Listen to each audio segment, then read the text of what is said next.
How's it going, everyone? Nick from Comic Culture here. It's time for Nick at Night, my weekly non-spoiler comic book review show.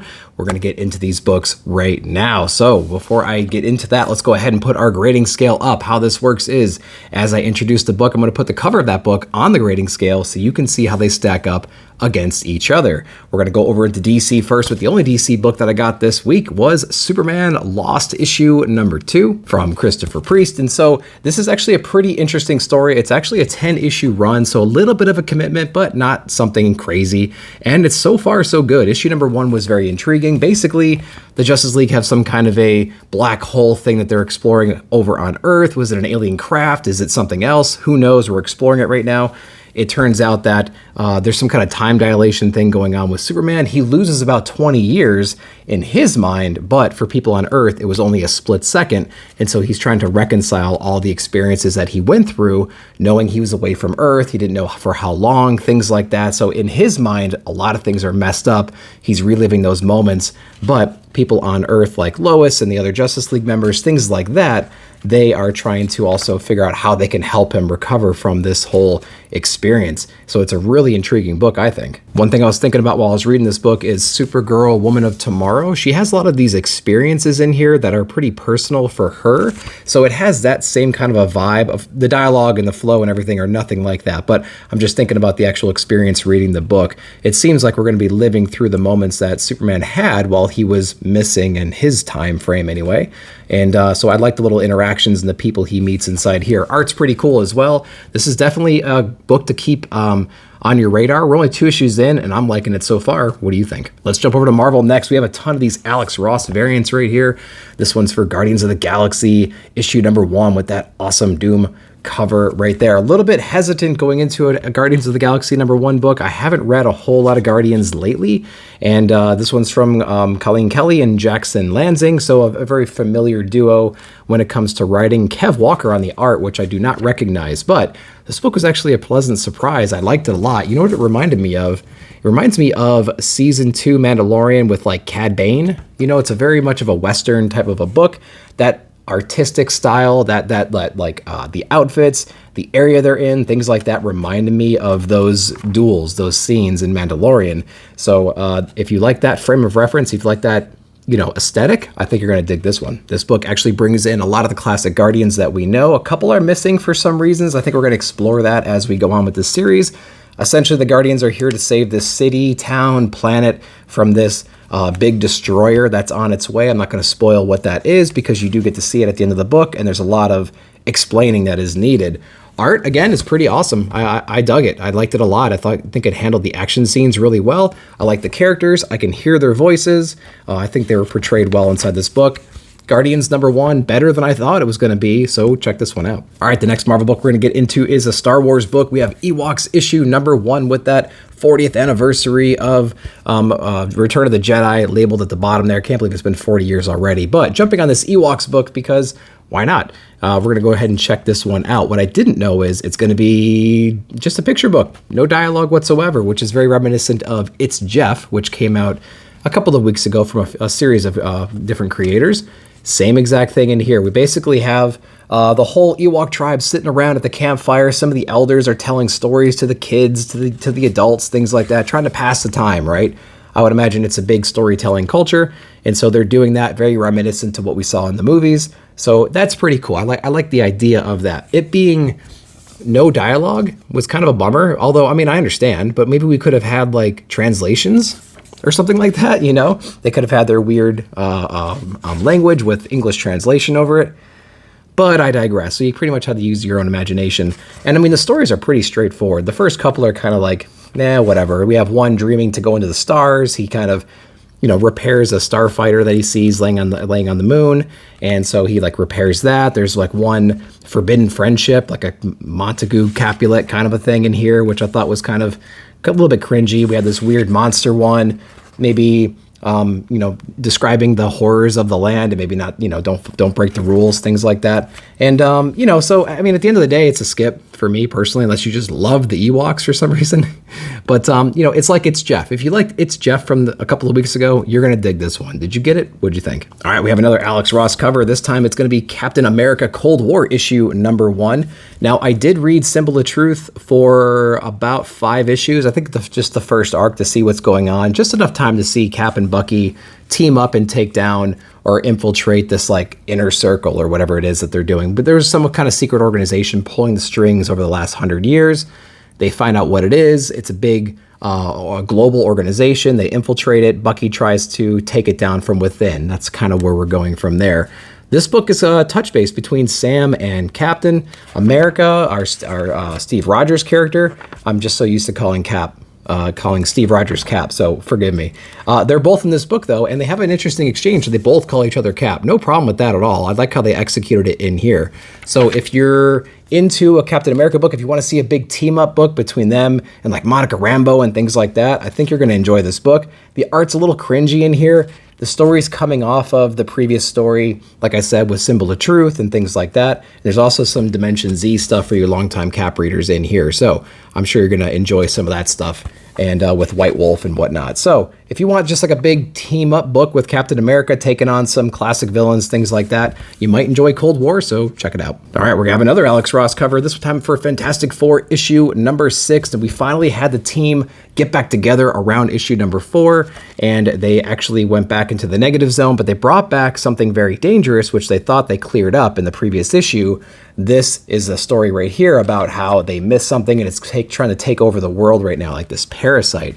So they have to find out real creative ways to eliminate this parasite from taking over the entire ecosystem and destroying the entire world in a matter of days, right? So finally we get some more team-up books with Fantastic Four. I like all the dialogue and everything in here. The characters all play their roles appropriately. They come up with some extremely over-the-top way of resolving this problem, which, you know, again, classic Fantastic Four manner right there. And, you know, at the end of the day, they do save the day, but they get introduced to some more trouble. They stir up some more trouble towards the end, getting on some people's radar. So there's a lot of cool nuances in here. Again, I like the character voices, things like that. Art's pretty good. It's like a decent book, right? It's not anything crazy good, but, you know, if you like the Fantastic Four, it's really your only option right now. But maybe you should check out Full Circle, that Alex Ross book that he put out a little while ago, because that was way better than this, but it's still okay. All right, we have another Alex Ross variant. I think this is the most amount of Alex Ross books we got in 1 week, and not too mad about that. I think they're slowing down and or ending this week, maybe next week. I'll have to double check that. Miles Morales, issue number 5. I've liked the Miles Morales series so far. The motivation of the villain's a little bit suspect, and we've covered that a couple times in the reviews, and they actually mention it inside of this book. Like, I know you're jealous of me and the opportunities that I had as Miles Morales, even though it was like a lottery system, which got me to where I am today.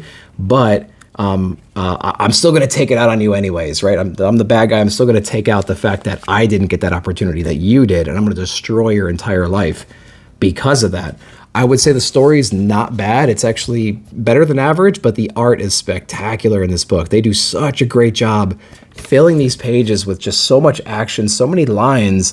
And to top it off, they do some of these battle scenes like at night so we have the city glow and the explosions and the fire and the glow from that. But you also have like rain effects too. So props to them. And I mean, is that like a AF-15 homage right there, in a way, right? I absolutely love that shot right there. So the art is spectacular in this book. Have no problems with the art in here at all. The story, again, is pretty good. Introducing a new character. So if you're into Miles Morales, if you're into some new villains, if you want unique villains mixed with some classic ones, then this is your chance to see that in Miles number 6, or Miles number 5 rather, and in this most recent run. So give Miles a shot. It's been pretty good so far. Jen McKay on Moon Knight issue number 22. I do have a Ross variant for this, but I got to cover I think on accident, honestly, as well. So this is my read copy right here. Moon Knight's been pretty good. We're 22 issues in right now. It was one of my favorite Marvel books, maybe top 5 Marvel books for the last year or two. And it's still continuing. right now. The overall theme of the book has adjusted over the last 5 or so issues. We're kind of bouncing all over the place, doing somewhat of a character spotlight of the people that are inside of his life. So we have Tigra in here right now, and it's mostly centered around her and the relationship with Mark Spector, which I think is pretty awesome because I don't know much about her as like a West Coast Avenger or anything about her. She's got a son or a child. We explore that relationship and that origin in here as well. And so this is basically a big issue about how Mark can trust Tigra enough to further a relationship. She's really hurt. She's ready to commit. Mark is not necessarily. He's still trying to like be everywhere all at once and take on whatever threats are attacking him and his, mission family. And so she's kind of putting him on spot right now and trying to get him to move to the next step. So it's a pretty cool book. I like the evolution of the characters and the relationship, things like that. I think you long-term fans of like West Coast Avengers and this character and Mark and everything, I think you're going to enjoy this more than I did, but still solid and anxious to see where it goes. Next, we have Bloodline, Daughter of Blade, issue number 3. I was a little bit critical of this book just because it didn't execute the way that I was expecting it, which is not necessarily a bad thing. I like surprises. And this book here gives us the Blade aspect of this. This is the big payoff. The last issue, we got our main character, our Daughter of Blade here. She got into some trouble. There's some new people in town. She's developing her powers. She's trying to understand what's going on. Some people are after her. We understand why inside this issue. Classic 3-issue style, or 3rd issue style rather, where we get some explanation and we start building on the mysteries we set up in the first 2 issues. So I did like that. If you like Blade, you get some Blade action in here too. We get some training montages, get some explanation of where we're going, who we're going to be fighting. Things like that. So classic Blade stuff in here, very confident, but he's also trying to play a father role in here, respecting the boundaries that him and the mother figure have set up over the years. And so I like this issue more than the first 2, I think, but I don't know if that's because Blade's in here and because in 3rd issue classic fashion, we're getting some explanation and some more character progression than we do in the first 2 issues. Usually the first couple issues setting up a lot of mystery, setting up a lot of conflict, things like that. But around the 3rd issue, you need to start explaining some stuff and giving the reader no more teases, right? And trying to set up where the book is actually going to go. So a little bit stronger issue than the first 2. Let me know if you read it. X-Men issue number 21. I can't remember if there's a Ross. I don't think there was a Ross variant for this one, if I'm thinking correctly. Connecting cover with Captain Marvel. So if you've been reading both of those stories, you're going to see all that stuff in here. As of late, this book has been going in many different directions, kind of focusing on several different teams right now. Some of the subplots I'm following more than others. And the biggest subplot in here, though, is basically the Brood are taking over everything. If you've been reading this book or Captain Marvel, the Brood are back. They're wreaking havoc everywhere. And the person that's supposed to be controlling the Brood at this time is under the influence of Nightmare. And so Nightmare is made his presence known in the previous issues. And so it's basically a big standoff between Jean Grey and Nightmare, essentially. And the 2 of them with their powers and things like that make for a very interesting conversation in here. Although the ending of the conversation is a little bit silly. When I was reading it, I'm like, really? We're going to go in that kind of a direction with this conversation? Whatever. We'll leave that alone for the moment. But again, the confrontation was pretty cool between those 2 people. So we kind of set up some boundaries. Each person sets up some boundaries with the other. If you come back at me, I'm going to destroy you. Oh yeah? Well, you come back after me, I'm going to destroy you kind of stuff. And it got a little out of hand, I thought. But it brings up a bigger question now. The Brood are back. They're still wreaking havoc all over the galaxy and things like that. We need to do something about them. And Cyclops, X-Men have a very long history, very complicated, very violent history with the Brood. They've been through a lot with that race. And so some people in the X-Men are like, you know what, screw it, that's it. We're going to take these guys out. And some of them are like, no, they're under control now. And we need to respect them and help, bring them along, make them more humane, I suppose, if you can. And so we have a little bit of dichotomy there. We're trying to figure some stuff out still. And so, if it was me, I'd burn them all. They caused too much trouble over the decades or whatever. And so it's time to get rid of these guys. But longtime readers of X-Men, what are you thinking about this? I know we're going to be combining Captain Marvel and these characters right here in a little bit. And so they're going to be more of a unified front, I believe, based on what I've read inside here. So I'm a little bit excited about that. Let me know if you're reading it and what you think. All right, new one from Boom Studios. We have The Seasons Have Teeth from Dan Waters. Dan Waters is a little bit hit or miss for me. If I love it, I absolutely love it. And if I don't like it, it just doesn't gel with me. This book was kind of on the didn't gel with me. I see where it's going, and I think it's a very artistic book for sure. But it's got some interesting concepts, a lot of mystery, things like that we have to unpack here. But essentially, we have this town where I believe the seasons are just like destroying it. And it's something you can predict, right? Like our seasons. And there's an evacuation period. Some guy stays behind. He's a journalist or photographer or something like that. Had a past relationship, which we flash back and forth here on, and he's basically embracing the change of the season. The change of the season is almost like an avatar, and it's coming here to potentially wreck the whole town, and we're exploring a little bit about that conflict in a way, right? And maybe things aren't exactly what they seem. So I'm not going to show you some of the pages towards the back, but just know that it's essentially kind of like almost like a Swamp Thing-ish kind of book. There's a seasonal avatar coming through, and we're kind of living through this guy's experiences a little bit, some of the promises he made in past relationships, and we have some accidental things which lead us into a hopeful future towards the end of this issue number 1. Not a bad issue for sure. I need more issues to be really sold on this one, so check it out if you haven't. All right, we have one from Sumerian Comics called Neverender. Now, I read a lot of books throughout the course of a year. I'd say 700, 800, 900, I would say, and very few times during that year, I get halfway through a book and I just don't have any urge to finish the book. And unfortunately, this is one of those books right here. So I got about a quarter of the way through, halfway through, and I just said, you know what? I don't really like anything that's happening inside this book right now. I don't enjoy the art. The stories made me lost. I don't exactly know what's going on. And so I actually stopped reading this book about halfway through and I did not finish it. So if you read this book and you thought it was a great book, I'm so happy for you. I'm glad. Let me know if there's like previous things I should have read prior to this book. And if you have experience with this book and you liked it, let me know why you think I didn't at the same time. Or if you have no experience on this like I did and you jumped into this issue right here, what did you think of it? I really want to know. Let me know in the comments. Scott Snyder's Clear issue number 2 from Dark Horse Comics, a reprint, not a reprint, an initial print of a Comixology release from, I don't know, a year ago, something like that. I actually read issue number 1 and I did not actually read issue number 2 on Comixology, although it was free, I think, on there for Prime members. And I really like issue number 1. This book is extremely, I'm not going to say this book, Scott Snyder is extremely formulaic. He's a really brilliant writer. He knows how to mix like what's actually going on live in the book with inner monologue and memories and things like that. And he can weave all that stuff together so effortlessly. You see it in We Have Demons, you see it in Noctera, you see it in like Batman runs, things like that. A lot of his creator-owned stuff, especially. He just has a great storytelling methodology, and I applaud the guy for that. I could read a comic without knowing he wrote it and be like, that's definitely a Scott Snyder book. Now, that's not too impressive because I know we have a lot of writers that we could probably do that with, but he's one of the ones that I can probably nail 9 out of 10 times if I read a sample of the writing here. Again, we're on this little detective story right here. We had this guy living kind of like in this cyberpunk kind of a town. They have these things called veils, which essentially is augmented reality, but it's way more intimate and personal than that. He prides himself on being veil-less or clear. So he's kind of like a clear head, clear mind, clear eyes, clear sight kind of a thing. But he's actually trying to uncover the mysteries of his ex-wife's murder. And maybe she was a little bit in over her head with some wrong people, things like that. And so we're exploring that inside of here. The visuals are awesome. They're breathtaking in here. I absolutely love this cyberpunk-ish environment, especially when the veils go out of control, because it gives the artist an opportunity to draw some really crazy stuff like a bunch of bunnies as cops and things like that.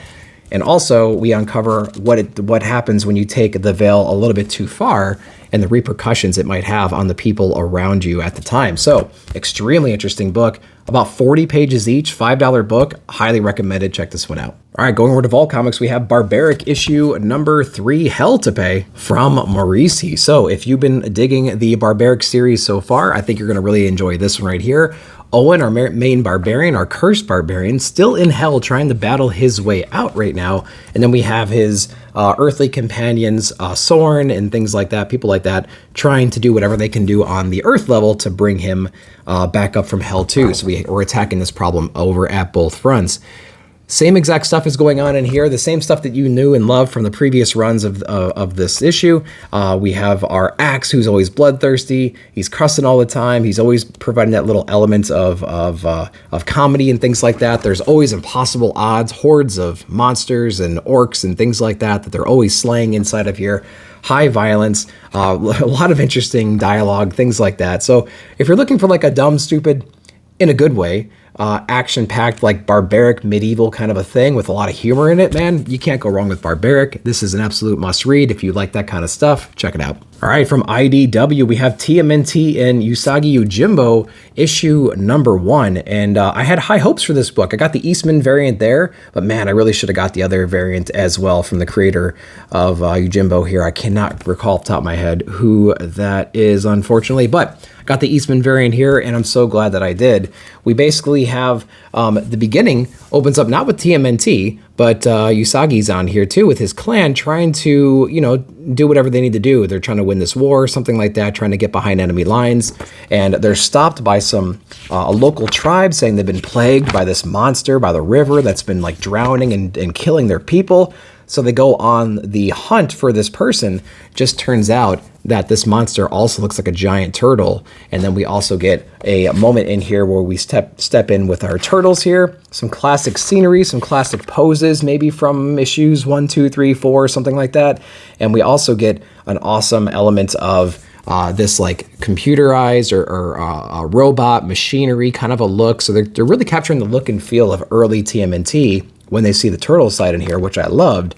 And of course, the circumstance, the situation that they're in right now makes it so these two timelines are crossing right now. So I'll let you get into that to see what's going on there. And now they're going to be up against each other in the next coming issue. So I'm super excited for that book right there. Let me know if you read this one and what you thought. Image Comics, we're going to have some physical, some digital, so we're going to get into that right now. We're going to start with Jeff Lemire's Phantom Road, issue number 2. Classic Jeff Lemire type of a story right here. We have this trucker who has a complicated either childhood or current family situation, him being away all the time.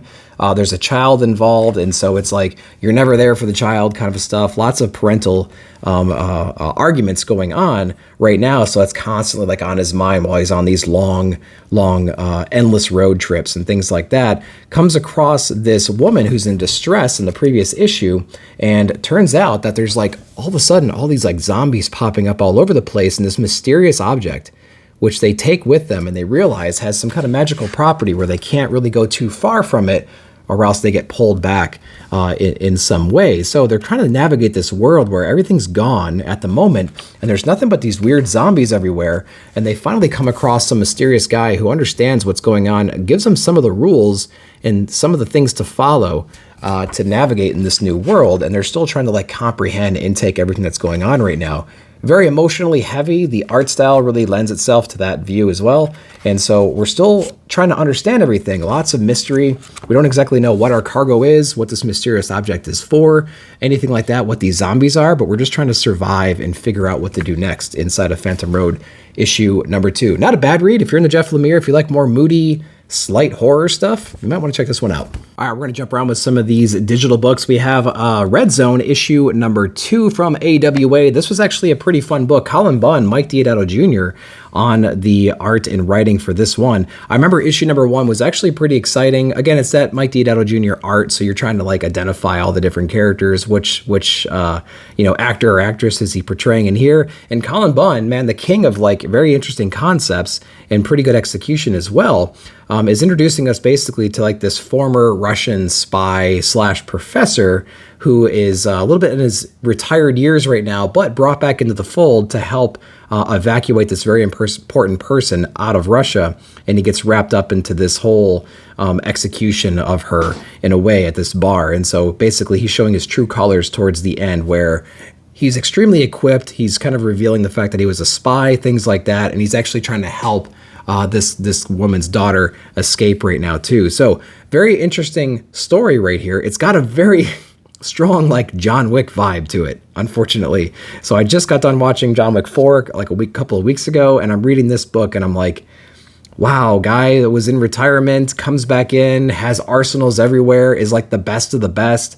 As soon as he gets back in the game, everybody else gets alerted. They're all honing in on his presence right now, things like that. I'm like, this is very reminiscent of like a John Wick situation. but I think it's got enough little uniqueness to it to make it something that's not a complete ripoff. So Red Zone #2, still a strong book, lots of action, things like that, so you can check that one out. All right, the next book we read was Nemesis Reloaded. This is issue #4 from Mark Millar and Jorge Remendez, and I'm absolutely loving this run so far. It is so action-packed. It's really crazy. It's almost like if you watch The Dark Knight Returns and you are really rooting for the Joker to win, if the Joker was Batman in that situation, and you're just rooting for him to win because he got really screwed over when he was younger, and he's got the motivation to do it. Now he's got the skill set and the resources to execute this complete chaos that's going to systematically destroy not only the city, but the people who have wronged him in the past. And so now we're going on this mission where we're actually executing people in very creative ways, very brutal and creative ways, very personal ways as well.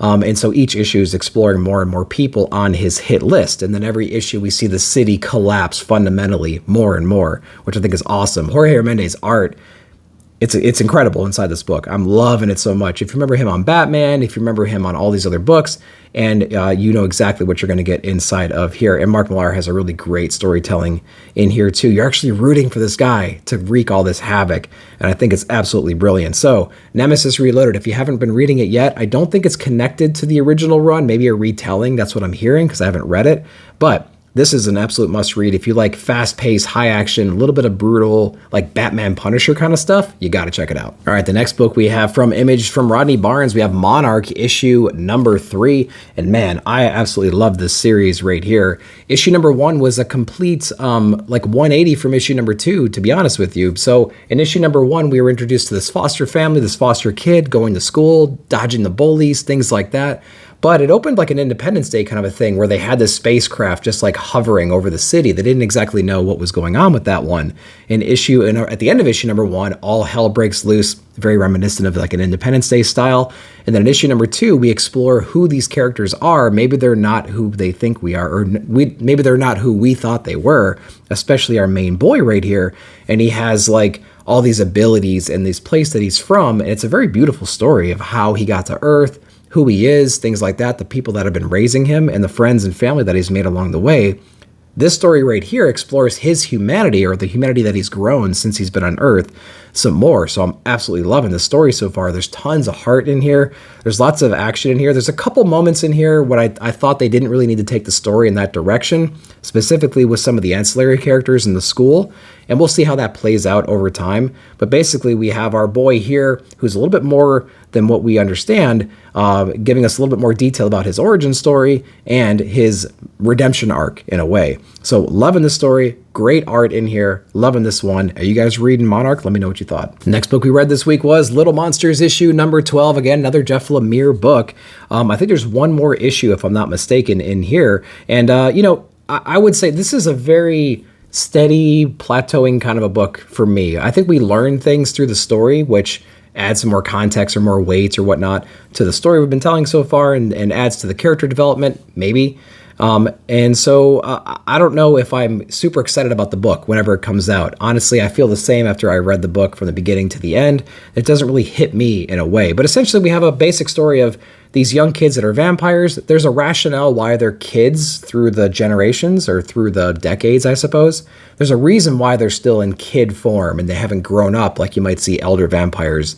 They used to be governed by elder vampires. They have then since disappeared, and only a couple guys, or one of the vampire kids, knows the whole truth in here. But basically, we have this big civil war now amongst our kids, and it's because they got reintroduced to some humans that were nearby. There's a lot of alliances that were built, a lot of like family ties that were broken in this little vampire group right here. And now we have some of the humans rebelling against the vampires who they know to exist in this world. So I think the nuances in this book are what make it make it compelling, the relationships between the characters. I think there's too many characters in this book, and I'm finding it hard to keep track of necessarily who's who, and who's friends with the humans and who's not, and who's an enemy and who's switched. I'm having a hard time following the characters. It's very reminiscent of like Nice House on the Lake, where there's just too many characters to remember, and they all had history and a past and things like that, and I just can't keep it straight. But I know emotional crap is happening to them, and I should be feeling it too as a reader because they're spending time going over those parts, but I just don't feel that connection that I think the writer's trying to make me feel. Art-wise, I think it's very creative. I think I like it a lot. It's got like this duotone kind of a thing going on, which I think is great. And it is shocking. There's moments of like, oh crap, how are they going to get out of this? But at the end of the day, I think it'll be a trade read if you haven't gotten into this yet. Yeah, I think that's exactly where I'm going to land with that one. So, Little Monsters issue number 12, one more issue to go. We'll see how it wraps it up. Next image book we read this week was Chroma issue number 4, and I'm digging this book. It was very interesting. I recommend it in the print format, not the digital format, so check that out in print form because I think the colors might be a little bit more vibrant, or if you have a very good screen, maybe it would help there because I think this is mostly digital in here if I'm not mistaken. But Chroma's a very interesting story. The conclusion, from what I understand, of the story, so you get a complete story in 4 issues, which I think they did a great job handling the pace of. There's moments in this issue where I wish there was a 5th issue, but I think the pace was handled fine in here. I like the lore. I like the overall story. There's a little bit of a redemption arc at the very end of this issue with some of the bad characters that they've shown in here, and I thought that was handled very beautifully. Another issue would have given us a chance to let those things breathe a little bit more and see maybe the aftermath of this issue, but I think overall it was a great, beautiful read. Artistically, it was awesome as well. The use of color obviously is a gigantic part in this book. And so I think they handled it extremely well. So highly recommend Chroma issue number 4 and the whole run. A collected edition, oversized hardcover. Oh my God, make it happen. Make it happen for sure. And then buy that format and check that one out. But let me know if you read Chroma. What'd you guys think? All right, I think the last book we're going to cover this week, actually from a Blaze Comics, Traveling to Mars issue number 5 from Mark Russell. Now, I've been pretty vocal about this book to begin with. I think every single issue I've reviewed for this series so far has been in my top 2 or 3, maybe 1 every time it comes out. And this book just continues to be insanely good. Now, it's a book about a guy going to Mars. He's going to Mars because we found a resource finally on Mars that's going to solve the energy crisis. And so it's a mad rush to plant the flag on that resource and claim it, right? So this one company, a very commercialized, like meat packing kind of a company, it's a private company, right, has picked this guy who's actually terminal, who has really nothing to lose anyways. He's coming from a broken home. He doesn't really have any close family or relatives. He's terminal anyways, so he's expendable in our eyes. We can take care of his family, entice him to go on this mission. We get what we want. He gets what he wants, and there's really no casualty, really, in the process. But during this mission, he's really exploring everything that's happened in his life in a very like philosophical way. This guy's like a clinical psychologist, like professor, philosopher kind of a thing, because most of the dialogue, 90% of the dialogue in any of these issues are not really between characters in the book, between people. They're actually just, it's just like inner thoughts, inner monologue that our main character has, reliving all these experiences, things like that about his ex-wife, his parents, his experiences, the things that he's going through while being in space. Now, he does have some companions, some robot companions and whatnot on the spaceship that he interacts with, but it's very few and far between, and those moments in there do offer a little bit of like levity in the situation because sometimes it's just funny interactions, but most of this is very introspective, very personal stuff, and again, he's like a clinical psychologist, like professor, philosopher kind of a thing, and I'm loving it, man. I'm absolutely loving how deep this goes. And whatnot. The overall premise is like believable, which is really sad. And I would understand that like, oh yeah, he's the perfect candidate for a situation like this because he is expendable. And so I love seeing his day-to-day rituals, things like that, things that are popping up, the different things. This one adds a little bit of a twist because we learn finally in here that like, they're not the only people who sent some folks out to claim this land, right? And so now we got to figure out what that actually means in subsequent issues. The nuances in this book is what really makes it, man. Again, I cannot believe how like depressingly inspiring this book is, to be honest with you. But I mean, that has to do a lot with the writing style up here with Mark Russell. Mark Russell's a brilliant writer. Some of the books and stuff like that he's come out with in the last couple of years have blown me away. Traveling to Mars is no exception. You got to check it out. So guys, I'm going to wrap it up right there. I'm going to get some more books though in physical form, probably add them to next week because there's some bangers in there that I'm really looking forward to reviewing. So that's what's going to happen next week. But as always, go down below in the comments. Let me know what your favorite books of the week were. And if it's your first time here, please consider hitting that subscribe button as well. I would really appreciate it. But as always, happy reading, and I'll see you down below in the comments.